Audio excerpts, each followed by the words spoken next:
2026 के टाइम पे बहुत सारे क्रिएटर्स ये बोलेंगे कि यार जागो, समय बीत रहा है, साल बीत रहा है, तुमने अभी तक कुछ करके नहीं दिखाया अपने देश को।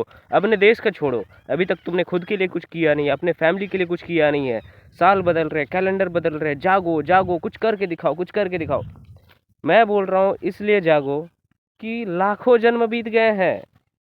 इसलिए मत जागो कि अभी तक तुमने कुछ किया नहीं है अपने फैमिली के लिए।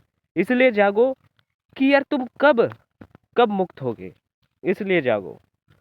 इसलिए जागो कि यार कब तुम इस चक्र से बाहर निकलोगे। इसलिए जागो। इसलिए जागो कि तुम कब स्पिरिचुअल होगे, कि कब तुम ऐसे नॉलेज को ग्रैब करोगे। मैं यार हर साल ऐसे क्रिएटर्स को देखकर सच में बहुत ज़्यादा परेशान हो चुका हूँ। मतलब ये साल ख़त्म होने के टाइम पे आते हैं, एंड के टाइम पे आते हैं और ये बताते हैं कि तुमने अभी तक कुछ किया नहीं है, कुछ कर लो, जाग जाओ, बस ज़िंदगी ऐसी ख़त्म कर रहे हो, ये बता रहे हैं। इसी की वजह से हम मतलब रियल नॉलेज को अभी तक नहीं समझ पाए हैं। मतलब हम एक लूप में ऑलरेडी फंसे हुए हैं। हमारा लाइफ ऑलरेडी एक डिस्ट्रैक्शंस वाला ही लाइफ बन चुका है अभी के टाइम पे। तो उस वक्त भी हमें होप क्या मिलता है, किस चीज़ का होप मिलता है? बेटा अभी तक तुमने कुछ किया नहीं है, जाग जाओ, जल्दी जागो, दिन बीत रहा है, समय बीत रहा है, फैमिली को अभी तक कुछ प्रोवाइड नहीं किए, खुद का लाइफ कब बनाओगे, फैमिली के लिए कब कुछ करोगे। मतलब ऐसे ऐसे दिमाग में डाल देते हैं ना कि तुम इस साल तो मतलब सही में बहुत बड़ा प्रोग्रेस करने वाले हो। मैं तो यार यही सोचता हूँ ना कि इस समय में, इस जनरेशन में या फिर इस सेंचुरी में कह सकते हो, क्या नहीं डिस्कवर हो चुका है यार। बहुत मतलब बहुत कुछ डिस्कवर हो चुका है। ठीक है, साइंस इतना ज़्यादा आगे बढ़ चुका है, इतने सारे इन्वेंशंस हो चुके हैं, इतना कुछ डिस्कवर्ड हो चुका है, इतने सारे नॉलेज हमारे पास हैं। मैं मानता हूँ कि ज्ञान अभी भी अधूरा है और भी ज्ञान नए नए बनते रहेंगे, थ्योरीज बनते रहेंगे, बट अभी भी बहुत सारी चीज़ों के बारे में हम जान चुके हैं, नई नई चीज़ों के बारे में हम जान चुके हैं। बट फिर भी हम वो अल्टीमेट नॉलेज जो है, जो सबसे बड़ा सत्य नॉलेज है, हम उसको अभी भी नहीं पहचान पाए हैं। हम क्यों स्पिरिचुअलिटी की ओर आगे नहीं बढ़ रहे हैं? क्या हो रहा है?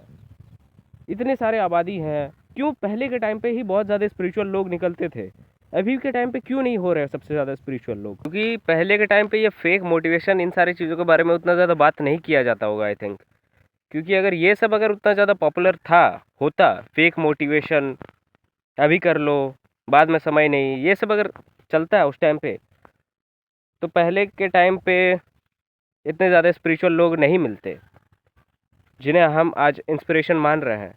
बट मैं अभी भी फिर भी सोचता हूँ यार, वो नॉलेज के बारे में अभी भी क्यों बात नहीं होता यार। स्पिरिचुअल नॉलेज के बारे में इतना ज़्यादा आबादी हो चुका है, इतने सारे इन्वेंशंस हो चुके हैं, मतलब क्या नहीं है, बहुत कुछ चीज़ अभी अवेलेबल है। ठीक है, मैं ये भी नहीं बोल रहा हूँ कि पूरा कंप्लीट हो गए, हम पूरी तरीके से कंप्लीट हो गए हैं, वो भी नहीं। बट एक तरीके से तुम खुद देखो, तुम खुद सोचो, जहाँ हमें शांत होना है, जहाँ हमें फ्रीडम पाना है, जहाँ हमें मुक्त होना है, हम उसकी ओर नहीं बढ़ रहे हैं। हम compete करने की ओर बढ़ रहे हैं, हम कंपेयर करने की ओर बढ़ रहे हैं।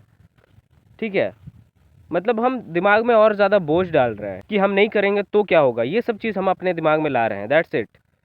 हम अभी भी चीज़ों को नहीं समझ पा रहे हैं कि यार ये सब चीज़ माया है, और हम इस माया से बाहर ही नहीं आ पा रहे हैं, और हम आना चाह भी रहे हैं तो हम किसी एक चीज़ में फंस जा रहे हैं, दैट्स इट। वो थोड़ा बहुत होप भी मिल रहा तो और क्या, उस माया में और अच्छे से घुसने का होप मिल रहा है कि बेटा तू ये करके दिखा, मतलब ये करेगा तो तू बहुत ज़्यादा फेमस हो जाएगा, ये करके दिखाएगा तो लिटरली महान इंसान बन जाएगा, न जाने क्या क्या। Life is a strange business यार। लाइफ ही एक सबसे बड़ा स्ट्रेंज बिजनेस है, इस चीज़ को समझो। कभी कभी तुमने गौर किया है, तुम जो ऐसे बड़े बड़े चैलेंजेस खुद को देते हो, खुद को ऐसा मानते हो कि यार मैं कुछ भी अचीव कर सकता हूँ, बट तुम ये नहीं समझ पा रहे हो कि ये सारी चीज़ स्ट्रेंज है, ये बिजनेस है, तुम्हारे दिमाग का बिजनेस है, और हमें इसी चीज़ से बाहर निकलना है। ये मन तुम्हें अंत तक नहीं छोड़ेगा, अंत तक नहीं। और ये फालतू का जो 2 कौड़ी का मोटिवेशन ले रहे हो, ये सब कोई काम के नहीं है। ठीक है, ये सब कोई तुम्हें अल्टीमेट नॉलेज के बारे में नहीं बता रहे हैं। ये सब कोई तुम्हें असली चीज़, सही चीज़ जो हमारे भगवान कृष्ण बता रहे हैं, वो भी नहीं बता रहे हैं ये लोग। ये बता रहे हैं कि कंपेयर करो, खुद को बड़ा बनाओ, बस दैट्स इट। जीवन निकल जा रहा है, तुम कब जागोगे, तुम कब कुछ करोगे, ये लोग वही बता रहे हैं, और ये लोग वही बताते रह जाएंगे एट द एंड। मैं बता रहा हूँ, शांत हो, कंपेयर करना बंद करो सबसे पहली बात, और फोकस करके काम करो, दैट्स इट। और अवेयर रहो, अपने से अवेयर रहो, खुद के लाइफ को लेकर अवेयर रहो, और चीज़ों को देखना स्टार्ट करो अपने मन में, अपने अंदर ही अंदर चीज़ों को देखना स्टार्ट करो, खुद महसूस करो चीज़ों को, तुम सब समझ जाओगे।